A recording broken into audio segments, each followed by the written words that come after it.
إن هو إلا ذكرى للعالمين. ذکریٰ دار النشر.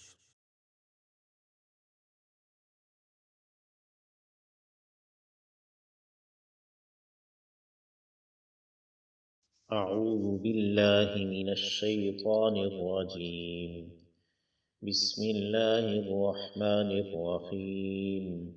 هل أتاك حديث ضيف إبراهيم المكرمين إذ دخلوا عليه فقالوا سلاما قال سلام قوم منكرون فراغ إلى أهله فجاء بعجل سمين فقربه إليهم قال ألا تأكلون فأوجس منهم خيفة قالوا لا تخف وبشروه بغلام عليم فأقبلت امرأته في صرة فصكت وجهها وقالت عجوز عقيم قالوا كذلك قال ربك إنه هو الحكيم العليم.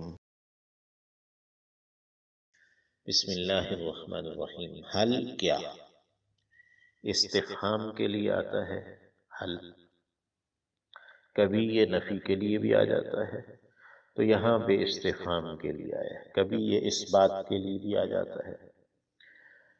عطا آیا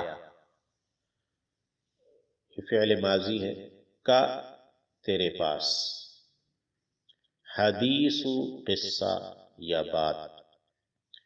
حل آتا کا کیا آئی ہے تیرے پاس بات. حدیث بات یا قصہ.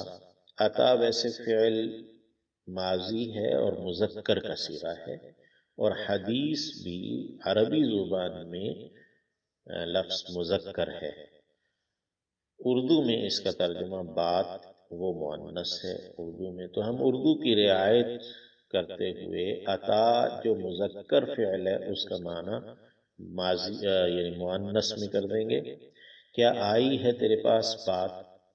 ضیف مہمانوں کی. یہ ضیف مصدر ہے اور یہ واحد جمع سب کے لیے استعمال ہوتا ہے. یہاں پہ ہم ضیف جمع کے معنوں میں لے لیں گے. ابراہیم ابراہیم کی علیہ السلام. کیا آپ تک حضرت ابراہیم علیہ السلام کے مہمانوں کی بات یا حضرت ابراہیم علیہ السلام کے مہمانوں کا قصہ پہنچا ہے. عطاکا میں کاف کی جو ضمیر ہے واحد مخاطب کی سیکنڈ پرسن سنگولر کی ہے، اور چونکہ پہلے مخاطب نبی کریم علیہ السلام ہے تو ہم قرآن مجید کا ترجمہ اسی اعتبار سے کرتے ہیں کہ کیا آپ صلی اللہ علیہ وسلم تک ابراہیم علیہ السلام کے مہمانوں کی بات پہنچی ہے. المکرمین عزت دیے گئے. مکرم جو ہے یہ اکرم یکرم، اکرام سے مکرم اسم مفعول بنا ہے جس کو عزت دی گئی ہے.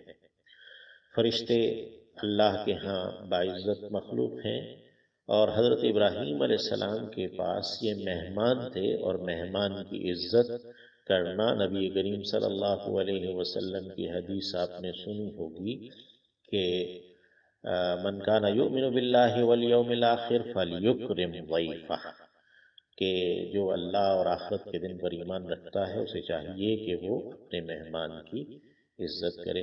تو حضرت ابراہیم علیہ السلام کے مہمان تھے تو حضرت ابراہیم نے تو انہیں خوب عزت دی. مکرم عزت دیے گئے. مکرمون جمع ہے اور مکرمین بھی جمع ہے حالت جری اور نسبی میں.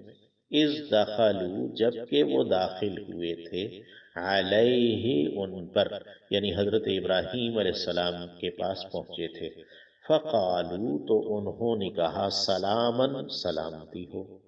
سلامن یہ مفعول مطلق ہے، یعنی کہ انہوں نے کہا کہ نسلم علیک سلامن، ہم آپ پر سلام کہتے ہیں.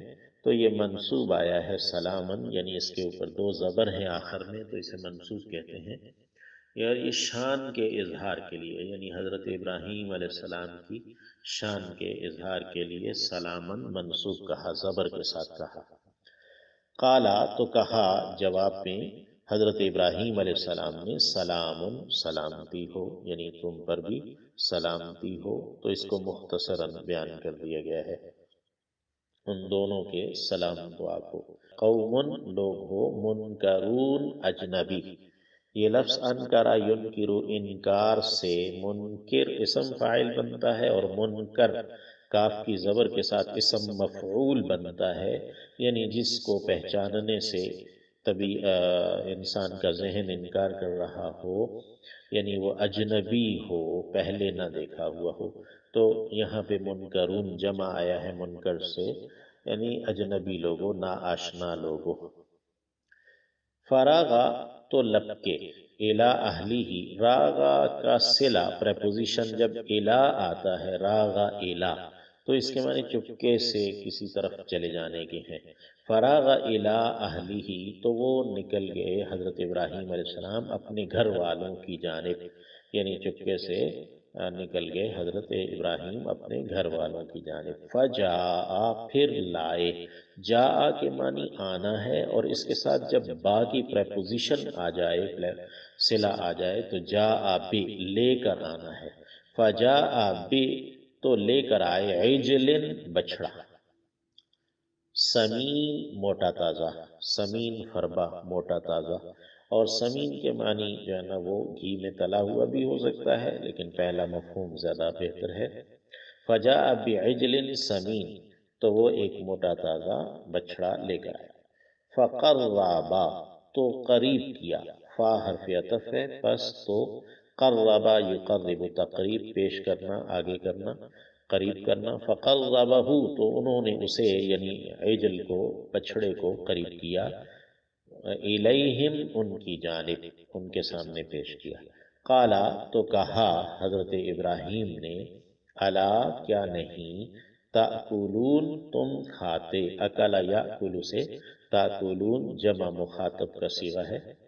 فاوجاسا، پھر محسوس کیا، اوجاسا یوجسو ایجاس، محسوس کرنے کے معنوں میں ہے۔ فاوجاسا، تو انہوں نے محسوس کیا، یعنی حضرت ابراہیم نے، منہم، ان سے، خیفتن، کچھ خوف۔ یہ پہلے دستور تھا قبائل کے اندر بالخصوص کہ اگر کوئی مہمان آتا اور وہ کھانا کھا لیتا، تو اس کا مطلب یہ کہ وہ دوست ہے اور اچھا پیغام لایا ہے، اور اگر وہ کھانا نہ کھاتا تو اس سے خوف محسوس ہوتا کہ یہ کوئی دشمن ہے یا کوئی بری بات لے کر برے ارادے سے آیا ہے۔ فَأَوْجَسَ مِنْهُمْ خِیفَةً، تو حضرت ابراہیم علیہ السلام نے ان سے کچھ خوف محسوس کیا۔ قالوا، انہوں نے کہا، فعل ماضی ہے، جمع مذکر غائب کا صیغہ ہے، اور مراد اس سے فرشتے ہیں۔ لا تخف، تو خوف نہ کر، تو ڈر نہ، یعنی ابراہیم علیہ السلام سے فرشتوں نے کہا کہ آپ خوف نہ کیجیے۔ وَبَشَّرُوا، اور انہوں نے خوشخبری دے دی، ہو انہیں، یعنی بشروا، انہوں نے، فرشتوں نے خوشخبری دے دی، جمع کا صیغہ ہے، ہو انہیں، یعنی حضرت ابراہیم کو، بغلام، ایک لڑکے کی، علیم، علم والے کی، ایک علم والے لڑکے کی، یعنی حضرت اسحاق علیہ السلام کی خوشخبری دی حضرت ابراہیم، اور حضرت ابراہیم کی بیوی حضرت سارہ جو حضرت اسحاق علیہ السلام کی والدہ ہیں، وہ اس وقت بوڑھے ہو چکے تھے دونوں۔ فَأَقْبَلَتْ، تو آگے بڑھیں، یہ اقبلت مؤنث کا صیغہ ہے، امرأتہ، بیوی ان کی، اقبلت میں تا مجزوم ہے، یعنی اس کے اوپر جزم ہے، اس کو آگے ملا کر پڑھنے کے لیے تا کے نیچے زیر دی گئی ہے۔ اقبلت امرأتہ، تو آگے بڑھی بیوی ان کی، حضرت ابراہیم علیہ السلام، فی سرۃ، ایک حیرت میں۔ سرہ جو ہے نا، یہ ویسے ایک چیخ کو کہتے ہیں جو اچانک سے، حیرت سے، تعجب سے، منہ سے آواز نکل جاتی ہے زور سے، اس کو سرہ کہتے ہیں۔ فَأَقْبَلَتِ امْرَأَتُهُ فِي سَرَّةٍ، یعنی کہ ایک چیخ میں، ایک حیرت کی چیخ میں، حیرت کے ساتھ وہ آگے بڑھی ان کی بیوی۔ فَسَكَّتْ، پھر پیٹا۔ سکا جو ہے نا صاد کاف مادہ ہے، اس کے معنی جو ہے نا وہ سکا یا سکو زور سے پیٹ لینا، ہاتھ مار لینا، یہ ہوتا ہے۔ فَسَكَّتْ، تو انہوں نے زور سے پیٹا، ہاتھ مارا۔ وَجْهَهَا، اپنے چہرے کو، یعنی اپنے چہرے پر ہاتھ مارا حیرت کے ساتھ، استعجاب کے ساتھ۔ وَقَالَتْ، اور کہا، یعنی کہنے لگی، یہ مؤنث کا صیغہ ہے قالت۔ عجوز، بڑھیا ہوں۔ یہ عجوز عاجز سے فعول کے وزن پر مبالغہ ہے کہ بڑھیا ہوں۔ عقیم، بانجھ۔ عقیم عین قاف میم مادہ ہے اور اس کے معنی بانجھ کے ہیں، یعنی کہ جس کے اعضاء اور جوڑ بند وغیرہ وغیرہ خشک ہو جائیں، ان میں تری نمی نہ رہے یا وہ تری نمی کو قبول نہ کریں، تو یعنی قالت عجوز عقیم، انہوں نے کہا میں تو بڑھیا بانجھ ہوں، یعنی میں اب بچہ جننے کے لائق نہیں ہوں۔ قالو، انہوں نے کہا، یعنی فرشتوں نے، کذالک، ایسا ہی ہے، اسی طرح ہے، یعنی بات تو ایسے ہی ہے۔ قال ربو کی، کہا ہے، فرمایا ہے رب نے تیرے، ربو کی، رب نے تیرے، آپ کے رب نے، یعنی کہ فرشتوں نے کہا کہ یہ پیغام جو ہے آپ کے رب کا ہے، آپ کے رب نے ایسا کہا ہے۔ انہو، یقیناً وہ، ہوا وہی، الحکیم، حکمت والا ہے، العلیم، علم والا ہے۔ فرشتوں نے یہی دلیل فراہم کی، اور ہر مومن کے لیے دلیل یہی ہے کہ رب نے فرما دیا ہے اور رب ہی حکمت والا، علم والا ہے۔ صدق اللہ العظیم۔